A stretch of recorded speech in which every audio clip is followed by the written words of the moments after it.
Welcome to the Superset Podcast, episode 52. This is Crystal O'Keefe. And this is Tom O'Keefe. And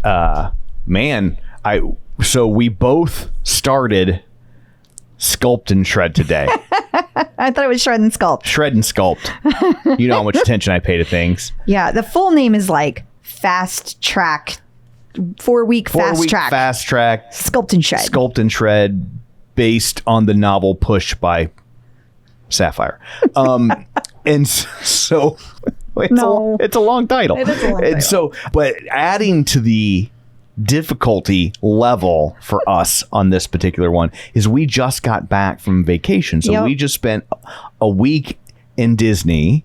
And I know this is a first world problem, but we did not do any exercising unless you count walking. Hey, we walked a lot. There was a lot of walking, but it wasn't like walking with a purpose. No. Unless we thought the bus was going to leave without us. Yeah, then we walked with a purpose. Then we walked with a purpose. Or we actually had Brian walk with the purpose to hold the bus while we caught up. Yeah, but that's true.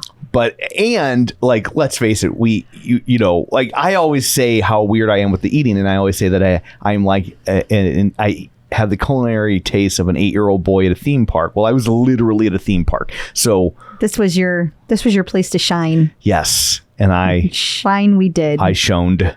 I shoned it all over the place. And so now it's back to it because I have like 12 pounds to lose now.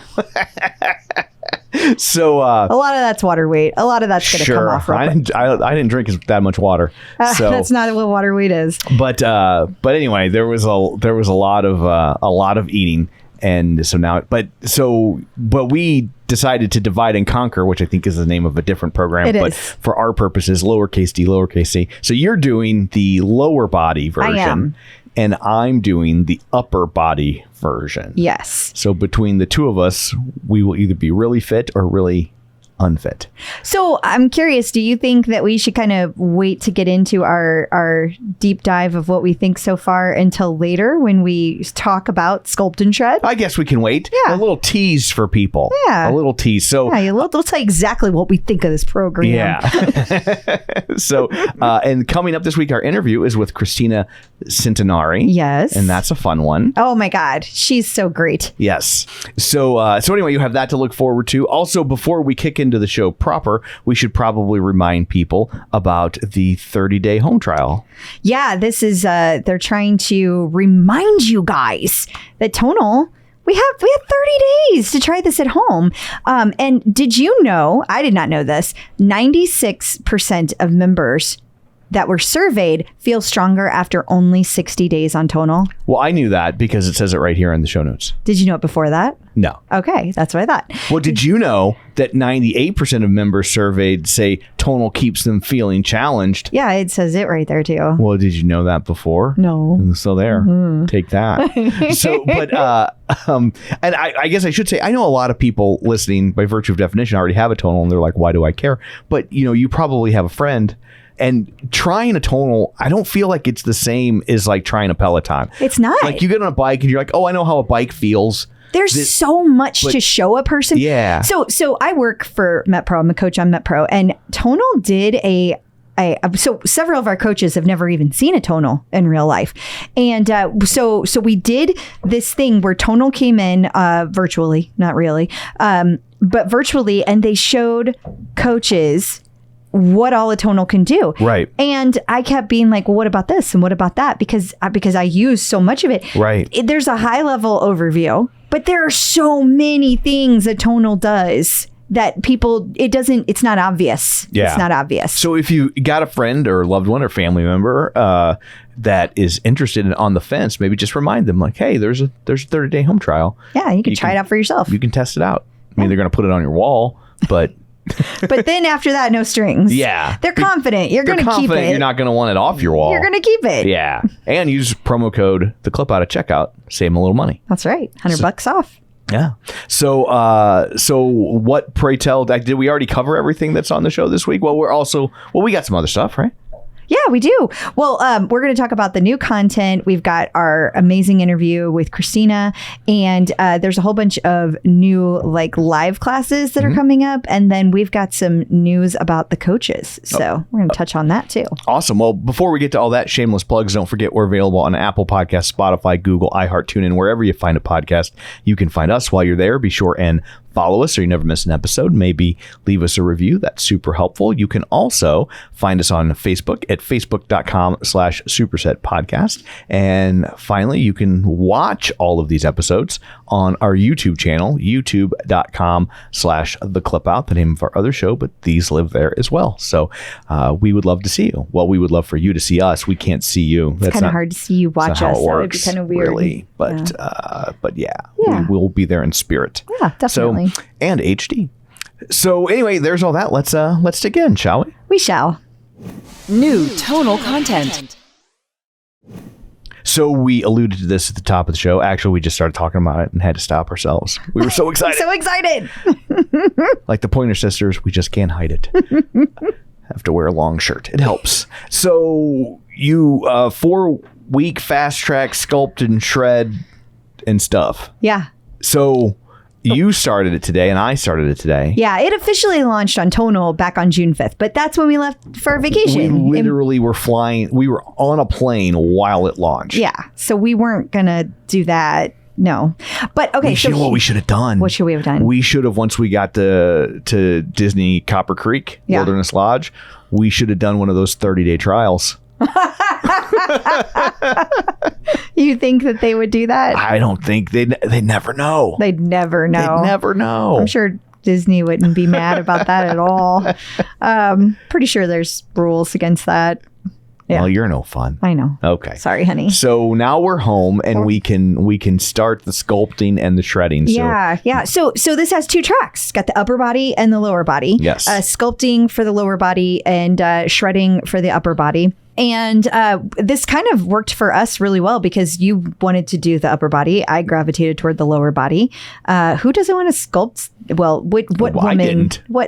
Most women want to sculpt their lower body. Most men want to shred their upper body. It feels like a good mix. Most women want to see the guy shredded on the upper body, and most guys are focusing on the lower parts. So yeah, that was definitely our thought process.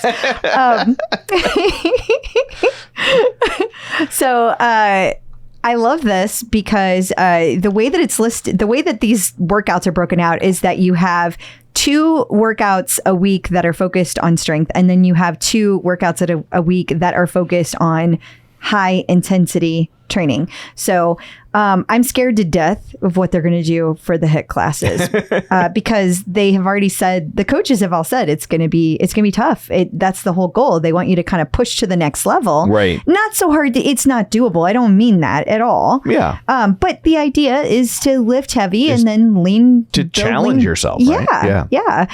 Because we're trying to, with this, the whole goal is to shift your body composition, to get leaner, to get more powerful. And so, that was a lot of hip thrusters, like 6 sets of hip thrusters in day 1. Well, the upper body is the same. Just Oof. I was doing bench press thrusters.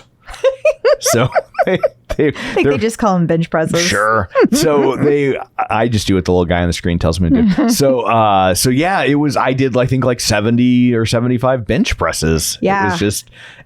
It was just over and over again. I think walking up and down stairs is going to be tough for me tomorrow. Yeah. And I noticed that with their challenge, they have it listed out so that you have a whole month of workouts. So you do these 4, but they also have other workouts built in that they recommend.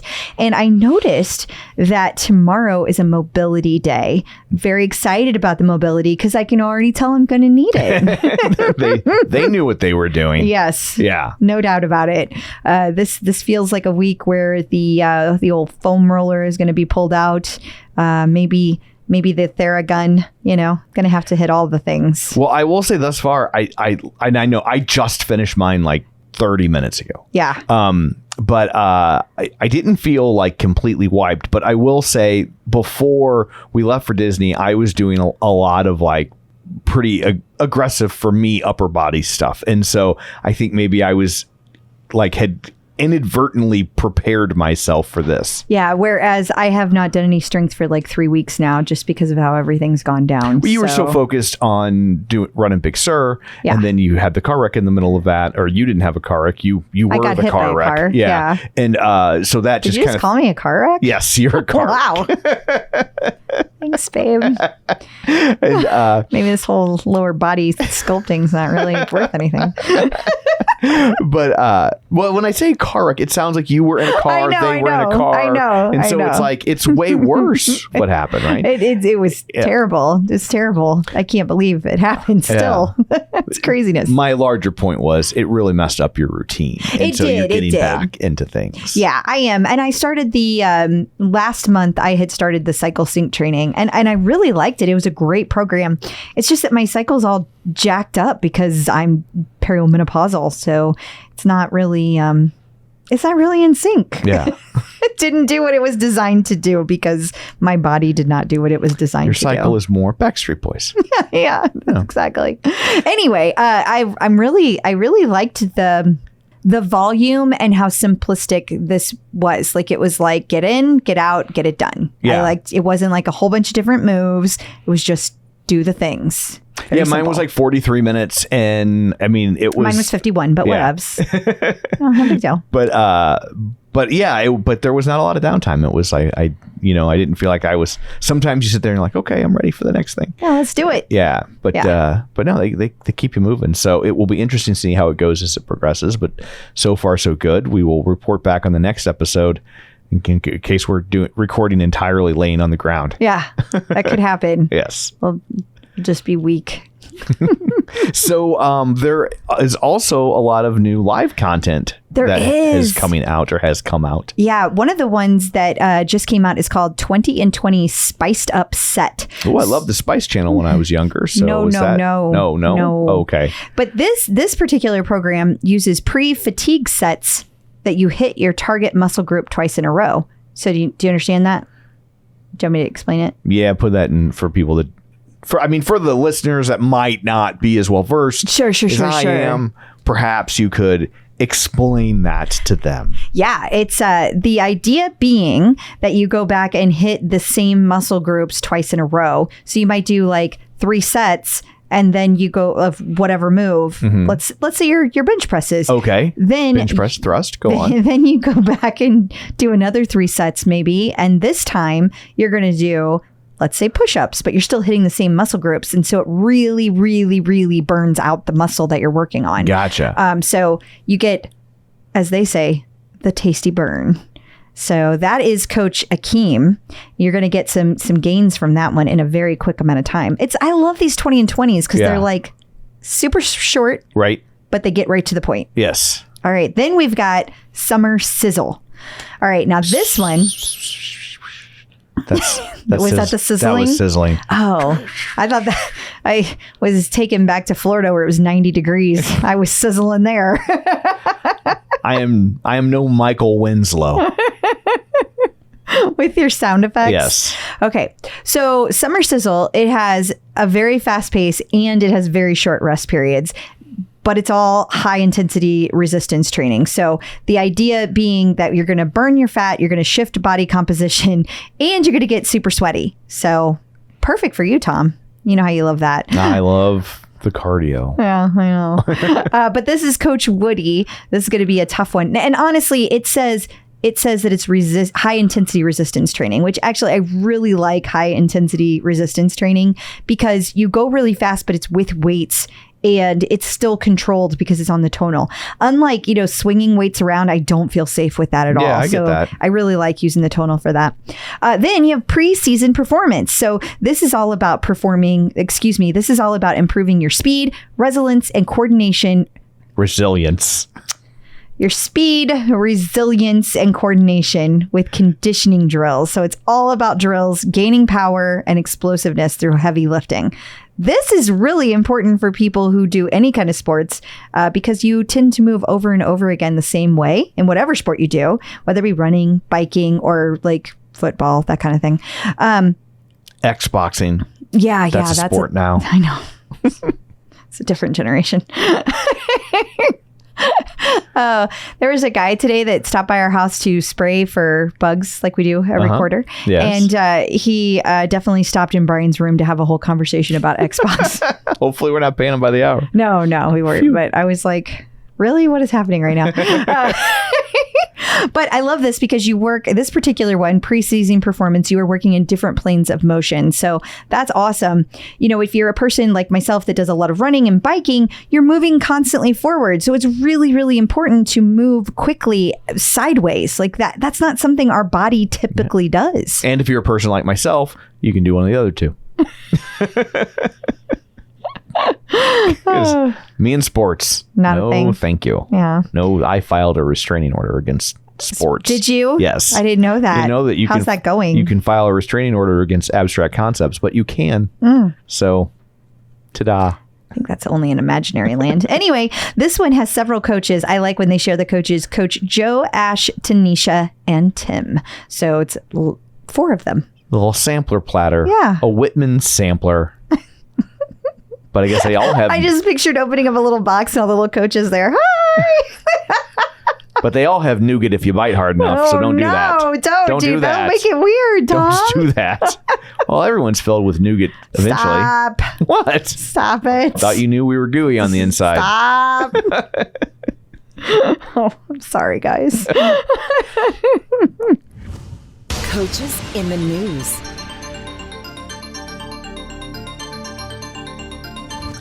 Big news for Joe Rodonis. He got engaged. Yay! Happy engagement, Coach Rodonis. Coach Joe. That's Where so are they exciting. getting engaged? In a Nancy Myers film? I think that's the house where they filmed Home Alone. I'm just kidding. Yeah, I mean, it looks like it looks like the set of Father of the Bride. I mean, maybe that's one of those like really fancy like bed and breakfast kind of things. Perhaps, yeah. I don't know. But it's very nice. It's beautiful. Yeah. Woodstock Inn and Resort. That's probably where they got engaged. There you go. Yeah, I figured it out.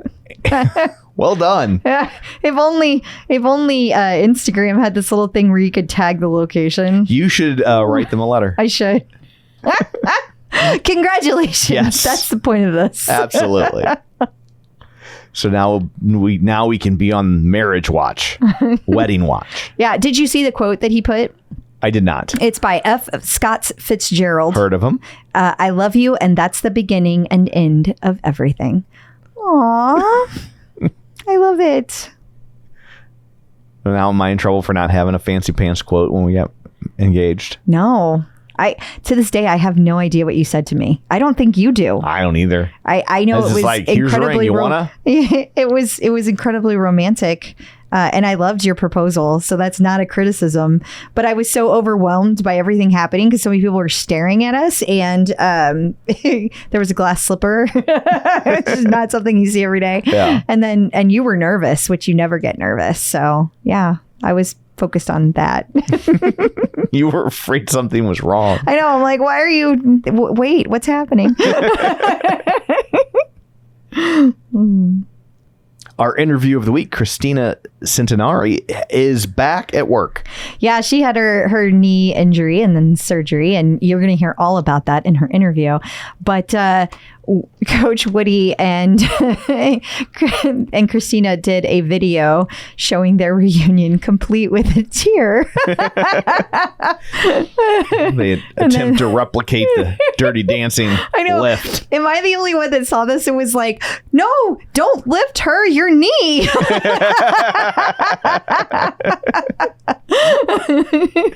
it would just go to black and be like, Kristina will return in 6 to 8 weeks. But yeah, so she's back, and now you can hear her whole story, her recovery, and of course she's back. She did her first live class with Coach Woody this morning, 2 for 1, which is always fun. I love it. In fact, you can hear that right now. Checking in with the Tonal team. So joining us today via the magic of ZoomTube is Kristina Centenari. Did I get it right? Hi. I got it right. Perfect. Okay, we were just discussing this before we started recording. So I was just like, I always say I have to say the names like within 4 seconds of being told how to say the name. Yeah, because if you don't, then like suddenly your brain is like starts second guessing itself, and then it's like, oh, Wait, did I say this right? Did I not say it right? And I always get it wrong. How are you? Like half the time, like I'm surprised you wouldn't. Actually, it's Kristina. Yeah, we recently interviewed someone. It really like threw us for a loop because it looked spelled a certain way and it like seemed very obvious and we were very confident and they were like, oh no, it's not. It's not. And I don't want to call that person out. Yes. But it really threw us off. It's all part of it. It's all part of the game. It is. It is. So welcome. And I'm so glad that you are here and you are back on the schedule for live classes at Tonal. Welcome back. How exciting. Thank you. Yeah. I have yet to teach my first live. I was in the studio yesterday doing some other mobility units, which was good to kind of just get back in and get warmed up. You know, I was nervous. I mean, I love this. So I'm so excited to be back. Oh, we're excited to have you back. Now, I know that you had an injury that kind of put everything on hold, but everybody may not know about that. So what can you tell us about that injury? Yeah. So I tore my meniscus in my right knee. Everybody thinks this is actually perfect. I'll say this on here. Everybody thinks it was from skiing because I went helicopter skiing in January, which I do. I try and do like most years, but hang on. Helicopter skiing? What does that even mean? Are you like you jump out from of a helicopter? like in a James Bond movie? And That's what I picture. Are you smuggling microfiche? What is going on? People, listen, that's kind of like my dream. Like maybe if I wasn't a tonal coach, I'd be like that's, whatever agent. No, it's very methodical. It's very, they drop you. You have a guide. They place you down on the mountain. You don't jump. But you are going up and down in the heli, and you're going to these absolutely beautiful places that, nobody's been to. And yeah, I mean, you're in powder up to your, chest sometimes. Oh, wow. Well, that's not skiing. That's drowning. That's your helicopter drowning. Yeah. But so anyway, I did not tear my knee there. I mean, like that was a great trip. I felt great coming back. But what's interesting is that a lot of active human beings are walking around with slight meniscus tears.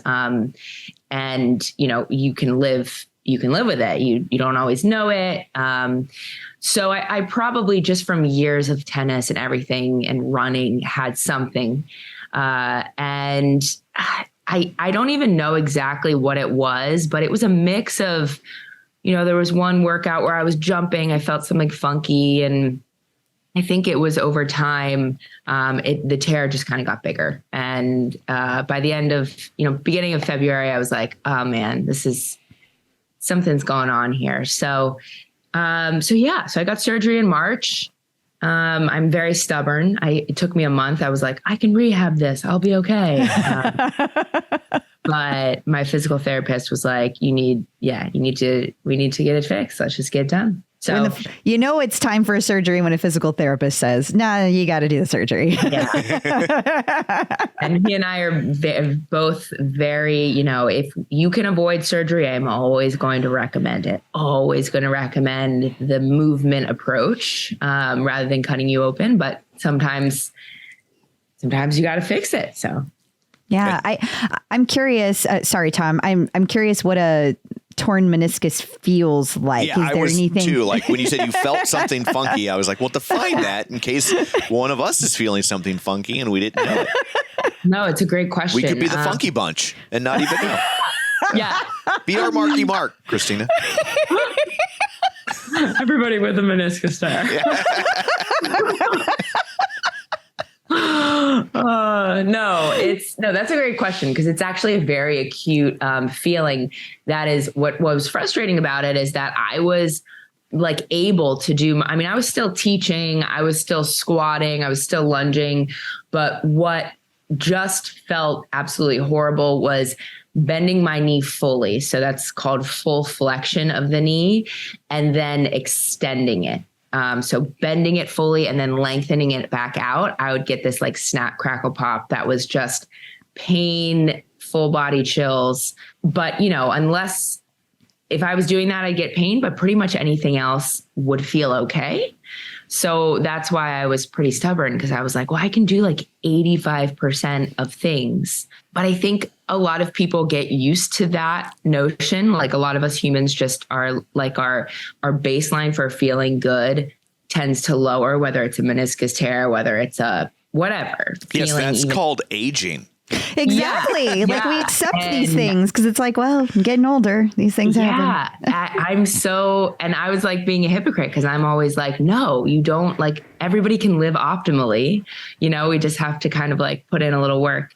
So coaching and running and 85% is not optimal for me. So at one point I just bit the bullet. I said, okay, let's do this.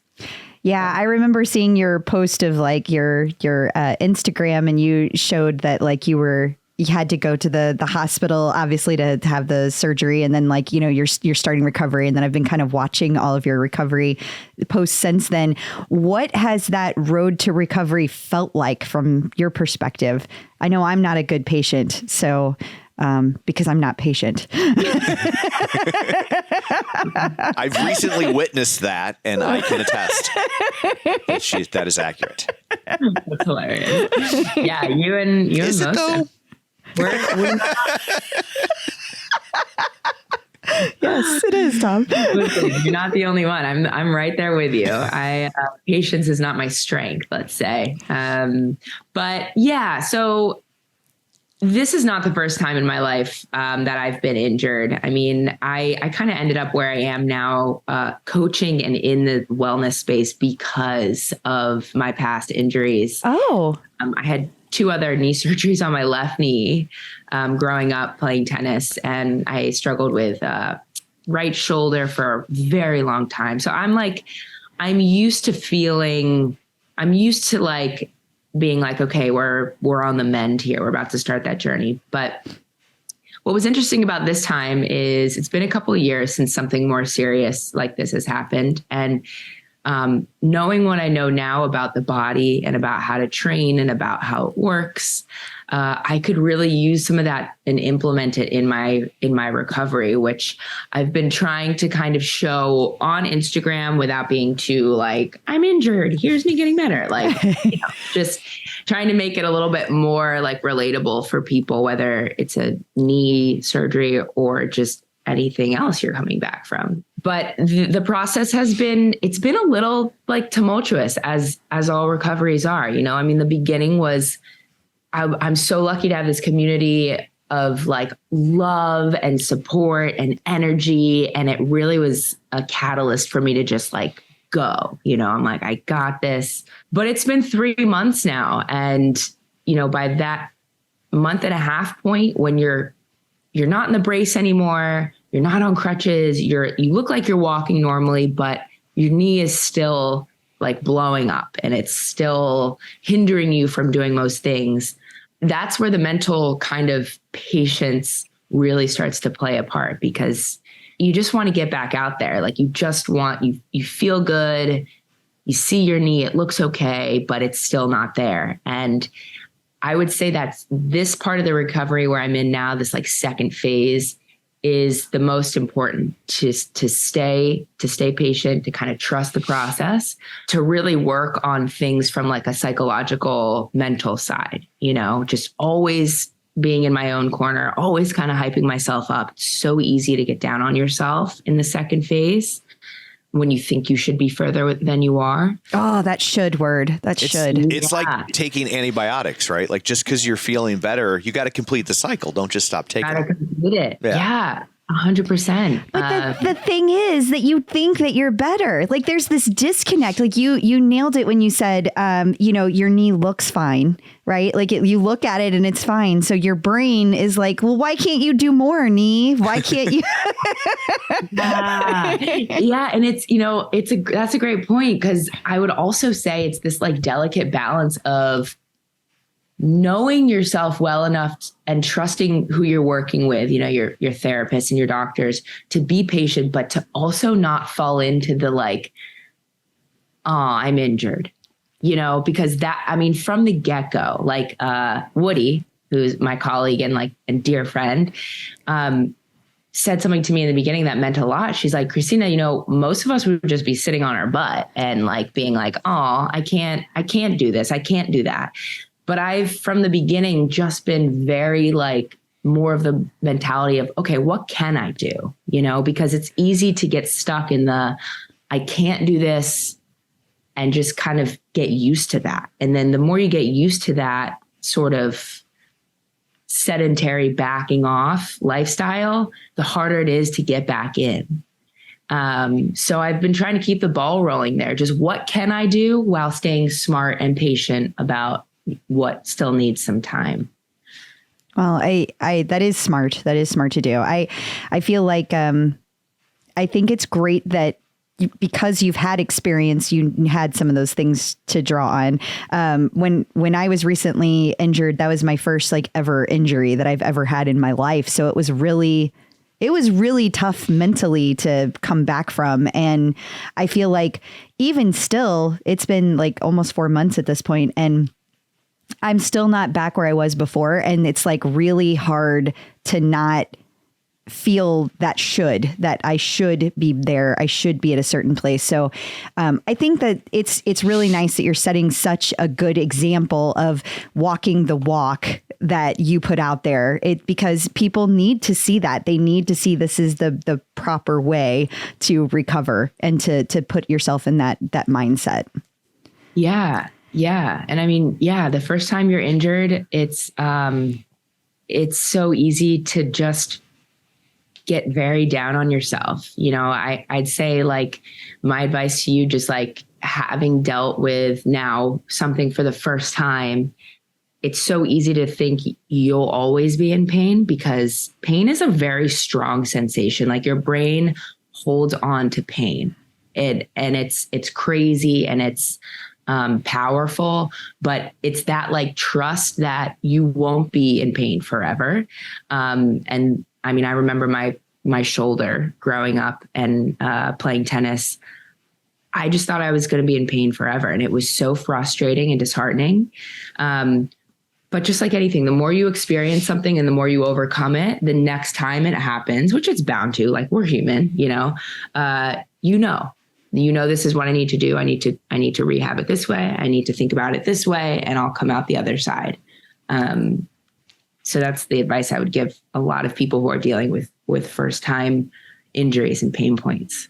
I always think you should take those fitness slogans and just inverse them in those moments, right? It's not that you don't get to, it's that you don't have to. You have an excuse. Right. And since you've already had 2 knee surgeries before that, one more, and the 5th one's free. So you have that to look for. If you could, they gave you the punch card, right? Did you get the punch card? No? Oh man. I almost got a free one. Yeah. You're so close. So close. How are you feeling now though? I'm feeling good. Knee is getting there. We're 90%. We're 90% there. I can't really run yet. I can't do, some of the plyometric stuff yet. So when I come back teaching live, people can expect to not be doing skaters and things yet. I don't know if that's going to like pull you into my class, or if you'll be like, yeah, no, I want that. But we're making strides in terms of strength, and range of motion is coming back slowly. And then mentally, I'm feeling good too. Again, it's been up and down, but you kind of have to step back from your mind and watch it rather than sink into it. And that's what I've been trying to do. That's really awesome. If you want to get the skater bounce back in, here's what you do. You do an aging classic rock musician, and they just bring in somebody to hit the high notes, right? Like you just be like, and now for skater bounce, here's Woody. Yeah. Exactly. And then you drink your water in the background. I know. And then when you're done, everyone applauds for you. So I want to dig in a little bit to the history you mentioned about being an athlete. You've done all kinds of things. You mentioned tennis, but you also have played lacrosse. You've been in the row crew in college. Tell us about that background. I want to hear more about that. Yeah. So I grew up as a tennis player, whole family. My dad got us started. I have an older brother and a younger sister. Older brother played in college, went on to play pro for about 5 years after. And that was, he's like, he's kind of the like Buddha of the family. So I'm the middle child. I'm right after him. I'm like, I'm going to do that. But like I said, I had this shoulder injury upon my knee surgeries, playing, and I eventually, went to college to play tennis, was like ACC or die. Like I was like, I need the top level. I need to make it there. I need the label and I need the gear and I need the image. Now, the endorsement deals. Yes. What does ACC mean for us non-sportsy people? Yeah. So it's a conference. So like the NCAA has a bunch of different conferences depending on what area of the country your school is in. Okay. And the ACC is a kind of cluster of schools that is known for their higher athletic kind of positioning. So it's like Big Ten or something. Yeah, exactly. Okay. So like Big Ten is one conference, ACC. It's Atlantic Coast. And yeah, so I really wanted to go to a school that was in the ACC. And so I ended up at Wake Forest. And I spent about a little over a year there. And it was very challenging because when you're younger and you're growing up in this culture of success is going to this school and then it's getting this job. And then that's kind of how I grew up. Not my parents, just school and just, living in the States, to be honest. I mean, I have a lot to say about our culture, but I kind of had this vision of success that just wasn't going to ever fulfill me. And so I got to school and I put so much pressure on myself. And I struggled with a lot of, more physical injuries. And then I struggled with my mental health, like tremendously. By the time, sophomore year rolled around, I thought I was okay. I thought I was going to get better. And I didn't. And I ended up leaving my sophomore year, not having a plan on where to go. I honestly had like a mental breakdown sophomore year and my dad came and picked me up and I left and I took the rest of that year off and I didn't know that I was never going to play again, but I never played again. I kind of had a very strained relationship with this sport when I left, but I took that year to just do other things and figure out, 17 years of playing tennis. Who am I? Who am I without it? Eventually went back to college, went to Chapel Hill, had a lot of fun, dabbled in lacrosse there, was on the rowing team for a year. Again, though, just constantly injured, which was so frustrating. But it, like anything, it kind of pushed me in this path of, I love being an athlete, clearly. I love moving my body. I'm good at it. I'm competitive. But why am I always injured? Right. Yeah. Right. Something that's always holding me back. And yeah, I didn't realize that is what I wanted to do then, but that is always a question that I had. Tons of physical therapy. So I've been in a ton of physical therapy spaces observing.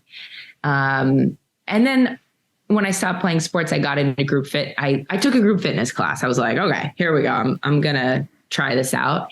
And I was obsessed. What was your group fitness class of choice? So what did you try? It was a small spin studio in North Carolina. And that's actually the first teaching gig I've ever done. Wow. In fitness was spin. So I mean, all of that eventually, I have a journalism degree. I remember graduating and just feeling like I guess I have to go do this, but I don't really want to. And then one of my friends was like, why don't you just go do the fitness thing for a little bit? Go try it out. So I moved to New York with no job, and I auditioned and applied to all these different things. And it eventually led me to Tonal after 4 or 5 years. That's awesome. And it's funny. So we have a son that's getting ready to go off to college in the fall, and I tell him all the time, and I feel like your story is a perfect example of this, is I say, have a dream, but be prepared to pivot. I was like, there are so many career paths out there that you don't even know exist yet. So like, don't get so hyper focused on achieving the one that you happen to know about when you're 17 that everything else gets defined as failure, because it's just not a way to go through life. And 18-year-old you, I mean, what Tonal didn't exist when you were 18, right? Like the technology didn't exist. Who knew that you could have ended up at a place like this? But because you were prepared to pivot and try different things, you landed in something that was great for you. Yeah. I mean, that is such good advice for him. And I just am looking back at my, 16-year-old self. And if you were to tell me that, I probably would have been like, yeah, okay, Dad. Like, yeah. I have to, you know what I mean? You've summarized that conversation accurately. Yeah. The teen attitude. I mean, it's just tough. It's tough when you see your peers and when you see, this is something that I would really love to change, because I really also think it's contributing to like our young mental health decline in a way, is just attaching your identity to like a label and an outcome, and thinking you have to know what you want to do next. Everything amazing and honestly, like pushing me forward in my life has happened when I didn't quite know what was next. When I dropped my racket and I took a year off, I had no idea what to do. And it led me to some incredible experiences and things. When I moved to New York with no job, I had no idea what was coming next. And it led me to incredible experiences and things. And so I think that really telling kids and athletes and non-athletes and whoever that, like, being in uncertainty for a little bit and that discomfort is actually okay. Like, it's more than okay. I think you need it. I think you just need it. But yeah, I mean, it's tough. It's tough when you're younger and you're kind of growing up around this. You have to, it's trial and error. Growing up is a lot like strength training, right? Like, you're not going to grow if you don't get uncomfortable, do some damage a little bit. You know what I mean? Mm-hmm. Totally. Absolutely. And it's an already incredibly uncertain world. I think, at least for me now more than ever, in the world right now is just very uncertain. And so it's hard to be in this world where you don't have a plan, because so many people talk about, like, how am I going to get this job? How am I going to get that job? And they know they have to be self-sufficient, but trying to figure out how to be self-sufficient and have health insurance and, all those things. It's scary, but you're absolutely right. Kind of having faith that everything will work out. That doesn't mean don't work hard. That doesn't mean don't put yourself out there.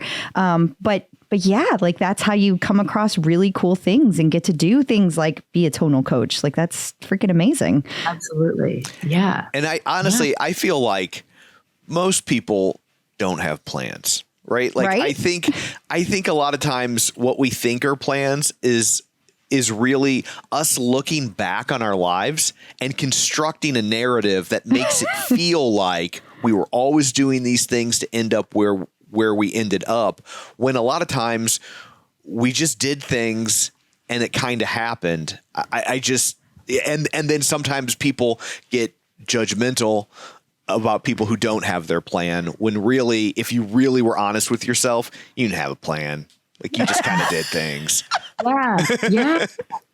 Yeah. And like, exactly. And to Crystal's point, it's just, you're still working on kind of these intrinsic qualities and characteristics. You're still working on, you're still working hard, and you're still kind of keeping yourself accountable and figuring out what that means, and knowing how to be kind to, like, I feel like growing up, people would say, well, what do you want to do? I want to be a tennis player. I want to play pro. Like, I want to, and there was no part of me that's like, I want to be a kind person. There's no money in that. Yeah. There's like no money in that. And then at this point in my life, I'm 27, and I have these mentors who are incredible, who are successful and are like so kind. And that's like the first thing I say about them, before I rattle off their resume and what they've done. I'm just like, he's so kind. Like, he got to where he is because he makes people feel welcome, and he makes people feel good. And gosh, that's like, that's what I say now when people are like, what do you want to do the rest of your life? I'm like, I don't know, but I hope that I'm always making people feel good, and helping people. People complain a lot about cancel culture, but one of the positive aspects of that is that it has incentivized kindness in a way that it didn't before. And even if that kindness is fake, I'll take your fake kindness out of your own fear than I will over just you being a douche. So still a lot of douches out there. I'm just absolutely, saying. but if we can make them hide it, then the world's a better place. Absolutely. Hide your douchebaggery. Yes. Kristina's like, I'm not adding anything to this. Like, yeah. Don't put your light under a bushel. Let your light out of the bushel, and then put your douchebaggery in the bushel. How about that? That's another way to look at it. Yeah. They're really, that's just the best way. Okay, so you've talked about your past in athletics, and you've also mentioned so many injuries and how they've had such a huge impact on your career. But now you do a lot of work that's based in mobility and recovery. So would you say that your training philosophy has changed during that time? Like, was that on purpose? Yeah. Yeah. Well, no, it wasn't on purpose. It was just one of those, like we've been talking about, it's just one of these things that I'm like, I couldn't have guessed that I would be so passionate about kind of this modality now of movement. But because I always, like I said, like, pain is powerful and it's discouraging and it impacts your life, even if it's just like neck pain, it's just like, it's not fun. And people think that they, Tom, I think you said this in the beginning, but what drives me up a wall is when people are like, well, you're just getting older. And I'm like, no, it doesn't have to be that way. Like, you don't have to settle for that, like you, so I learned upon my experience in addressing my injuries, and honestly, poor movement patterns, because if you are an elite or serious athlete, people don't realize this, but you're actually going to be an expert compensator. So like, tennis, right? I am so good at rotating my body to one side, but I am not as good as at rotating it to the other side because of repetition and how many forehands I've hit. And that over time as a human being is going to impact other things, right? Hips and knees. And so just because you move like a great athlete doesn't always mean you move like an optimal human being. And you're going to feel it later in life if you don't address it early. And so from my mistakes, this is why I'm so passionate about helping people with this now, is because everybody can move like an optimal human being with some of this mobility work. And it's when you start to really feel the benefits, it becomes addicting. Like, you're like, how did I ever live without this? Just knowing that your shoulders are actually supposed to move a certain way, knowing your hips are actually supposed to move a certain way. It's like mind blowing at first. So yeah, this is something I'm very passionate about bringing to the world. I like to think of my approach to movement as more than just fitness. I mean, anybody can do squats and for the most part, right? But I'm more interested in the idea of performance over fitness, because whether you are in the gym or not, if you're just waking up and going on with your day, you're performing. You have to show up with your body and with your mind. And I'm so fascinated about how to kind of optimize those two together to make you feel like your best and most capable self. So mobility is the foundation of movement. And it's not as fun as like squatting heavy and like jumping around.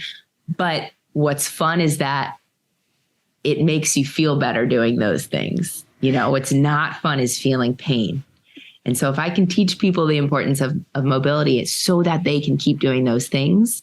That's it for me. I'll be happy. I'll go to my grave happy. That's foundational. Like you can't build on sand.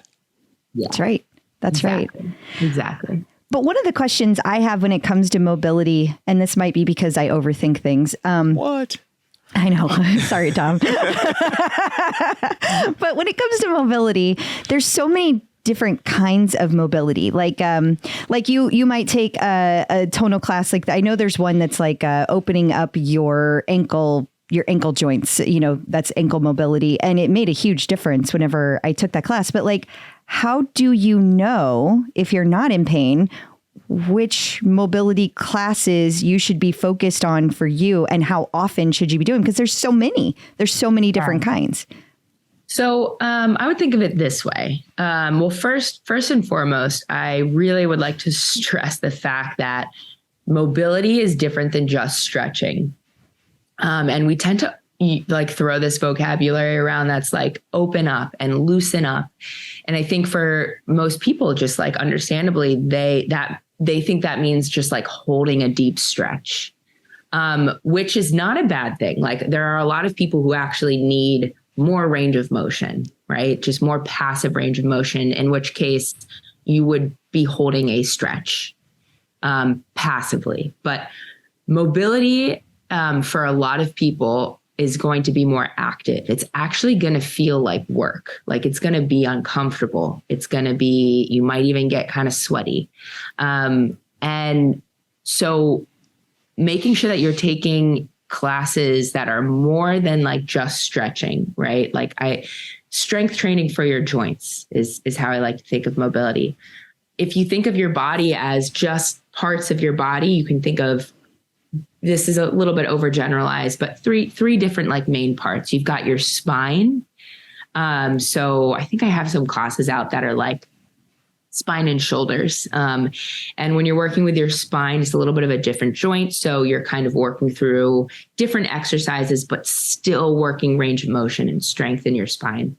So you think of like spine, think of kind of upper body or shoulders. Like shoulders are going to be kind of the main foundation for upper body things.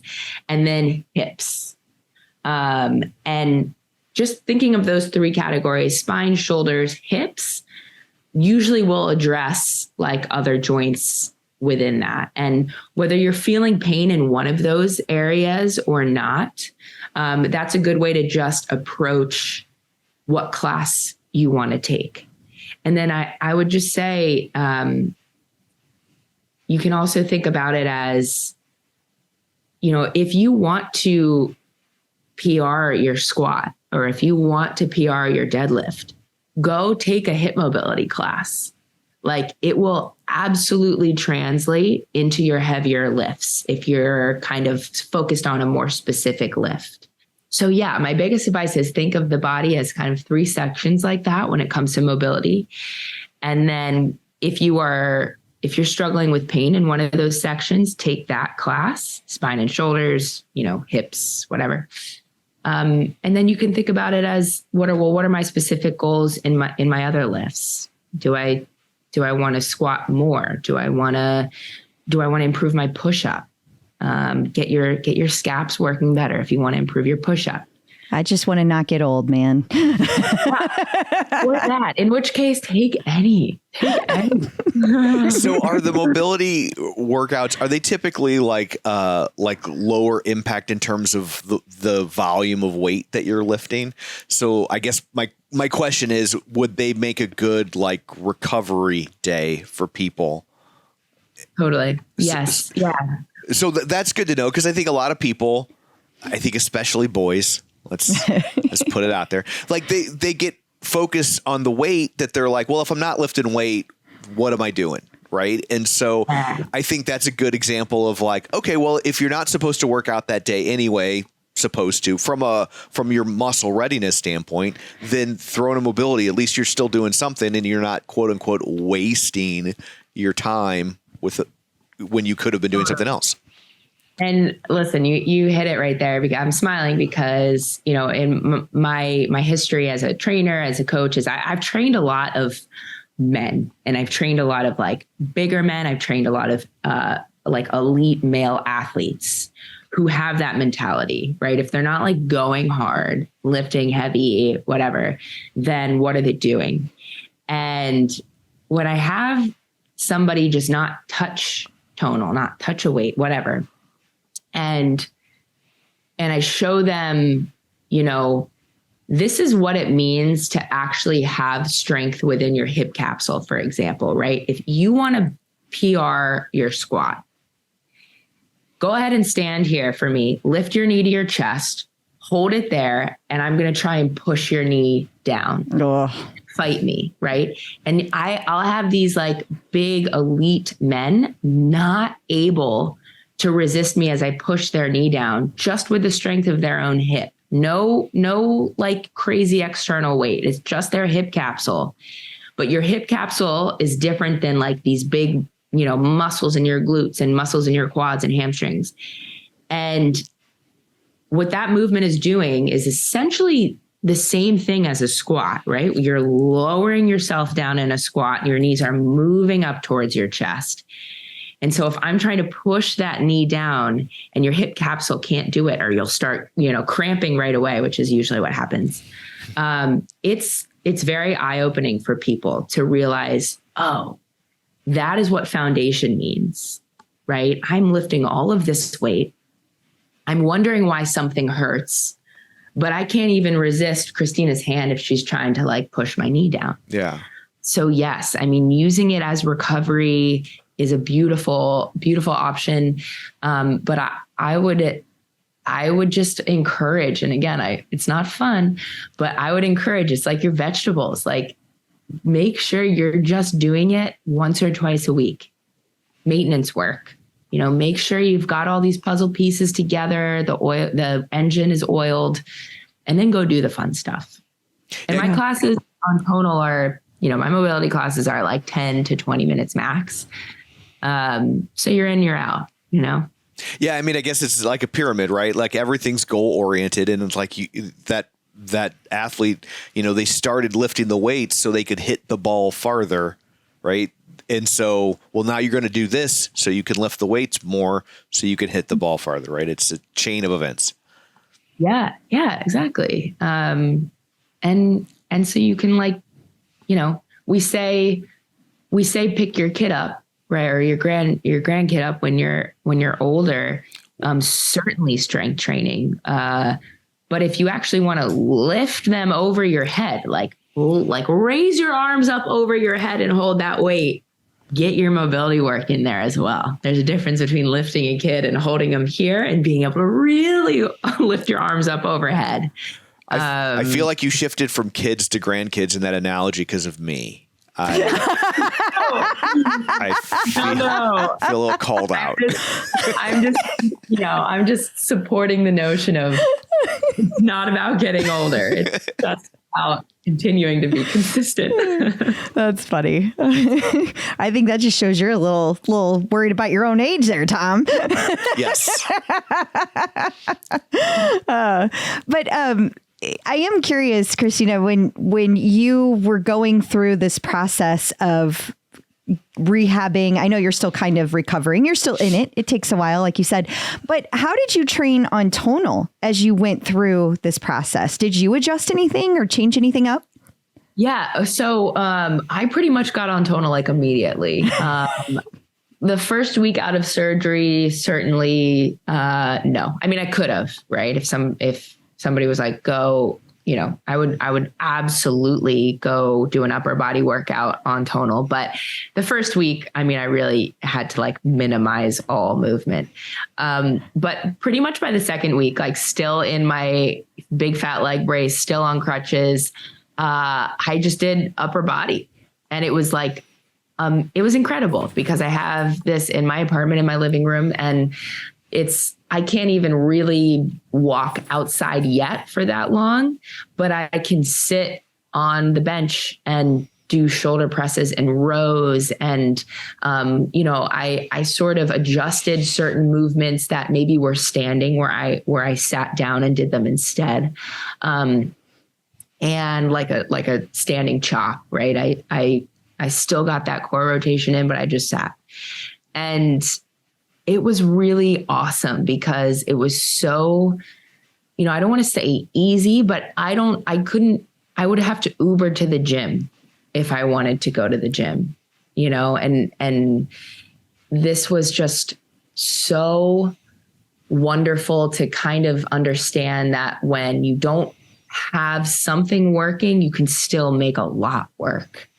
So I did mostly upper body for just a couple weeks, like until I could stand. And then when I could stand, I still was in my brace and I wasn't doing anything with anything from the waist down, like no squatting, no hinging, but I was standing, and that was enough of stimulus for my knee to start to understand, let's get this strength back standing while we're doing a bent over row. Right.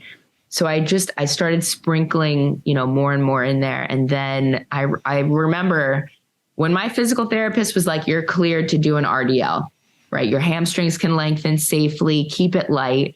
I immediately went home, I got on tonal, and I just did some RDLs. And it was incredible. After a couple of weeks, not being able to do that, it was really great.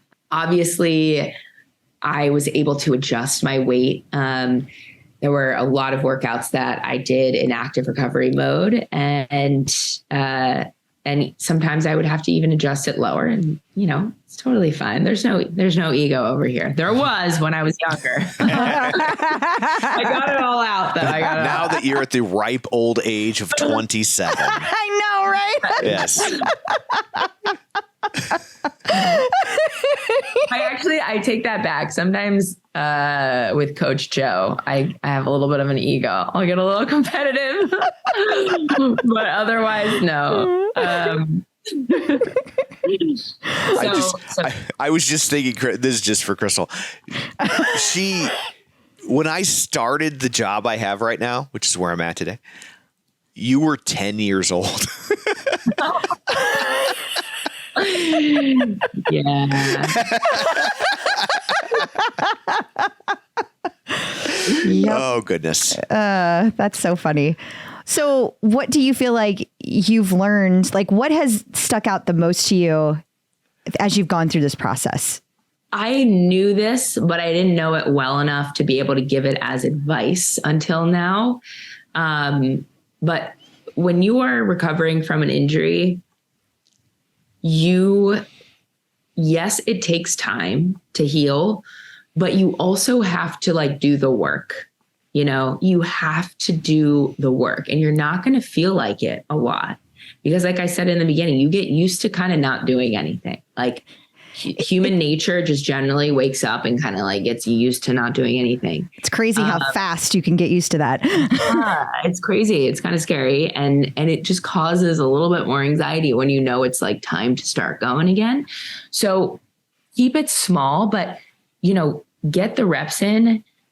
Make sure that you're staying consistent. I mean, in the very beginning, I had this exercise that I was just trying to straighten out my knee as much as I can and then let it bend again. Straighten it out as much as I can and let it bend again.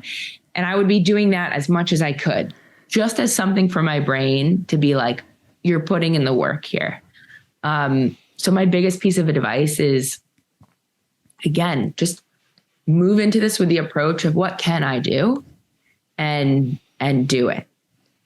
And then just trust yourself and trust in the process. Do your future self a favor. Yeah. Exactly. And then one last question. You mentioned earlier, no plyometrics. We could expect for your live classes, no plyometrics. Is there anything else that we should be expecting as you come back to Tonal and start teaching live again?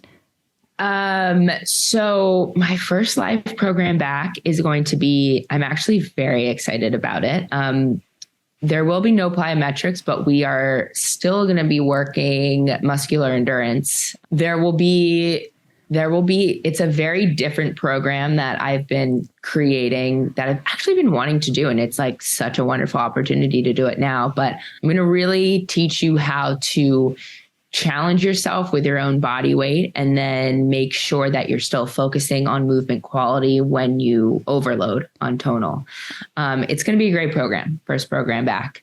And then, we're getting close to marathon season here in the fall. So people can expect some of that focus coming up and moving forward. Yay. But just like my 20 and 20 for runners I loved that program. Loved. I mean, I've taken it and I am a coach for MetPro and I have suggested that to so many people. It's perfect. Love it. Hey, yes. Oh my gosh. I'm beaming. That makes me so happy. Yeah. Like so palatable, 20 minutes. It's easy to stay consistent upon your running volume, but also like I always say, you do not have to be a runner. You do not have to be a runner to do it. It will absolutely benefit your running if you are. But if you're not, you will. It's a beautiful program and a wonderful workout. But my point is, more things like that to look forward to in the next couple months. Oh, and of course, mobility. Much mobility upon first coming back. So I know Crystal said last question, but I have one more question. If you have convinced someone that they want to do a mobility workout, but they don't feel like they have an immediate pressing need, they don't have a knee pain or what have you, but they just want to start incorporating to get out in front of things, where would you recommend that they begin? Yeah, I would first applaud them because it doesn't have to be, you being in pain to do it. So I applaud them first. And then second, my answer and whether this is like super helpful or super not helpful is literally any of my mobility classes that you see on Tonal are designed will benefit whatever joint / collection of joints we are focused on. There are a couple that I think I've named like full body maintenance or like a one-stop shop. So those names of sessions and units might be good for somebody to just like, for that to be your first one. A sampler platter, like the Vans Warp Tour for mobility workouts. Yeah. But any of them, you're sort of starting to build the body awareness. And that's where you start. You just kind of dive in. You figure out what it means to actually have a working shoulder. You figure out what it means to actually, be able to move your ankle the way it's supposed to move. And so that's my advice. Just any of them. Okay. And you don't dive in, you helicopter dive in. You sat down on the mountain. Yes. Bring it all full circle. So Go get to work. yes. Well, thank you so much for taking time out of your busy day to talk to us and share all this wonderful information. Before we let you go, let everybody know where they can find you on the interwebs. Yeah. So I am on Instagram. At Kristina_Centenari. That is pretty much the only social media platform I have bandwidth for at the moment. Fair. So yeah, so that's the best place to find me. But shoot me a DM. I'm to be completely transparent. Whether it's a DM or a text or email, my response time is a work in progress. Well, you're working this is out. With my mom. This is like, but yeah, I am here for questions, and honestly, just like it absolutely fills me up, and it's truly the root of my why when people are reaching out to like tell me their own stories. I can't welcome that enough. So yeah, Instagram is where you can find me.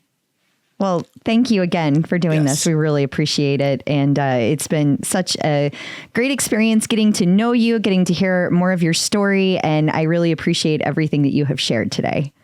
Of course. Thank you guys so much for having me on. I had so much fun. Yay. Us too. So I guess that brings this episode to a close. Until next time, where can people find you? People can find me on Facebook at facebook.com/Crystal D. O'Keefe. They can find me on Instagram and Twitter and the Tonal Leaderboard at Clip Out Crystal. And you can find me on Twitter at Roger Kubert or on Facebook at facebook.com/Tom O'Keefe. You can find the show online, facebook.com/Superset Podcast. While you're there, like the page, join the group, and of course, don't forget to check us out on YouTube. So that's it for this one. Thanks for tuning in, and until next time, keep lifting.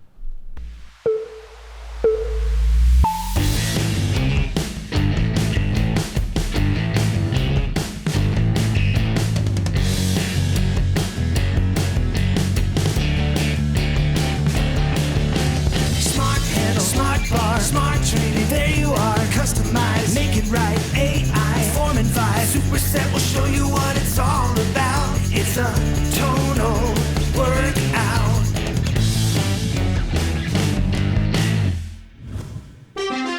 The Superset is made possible in part by support from Tonal.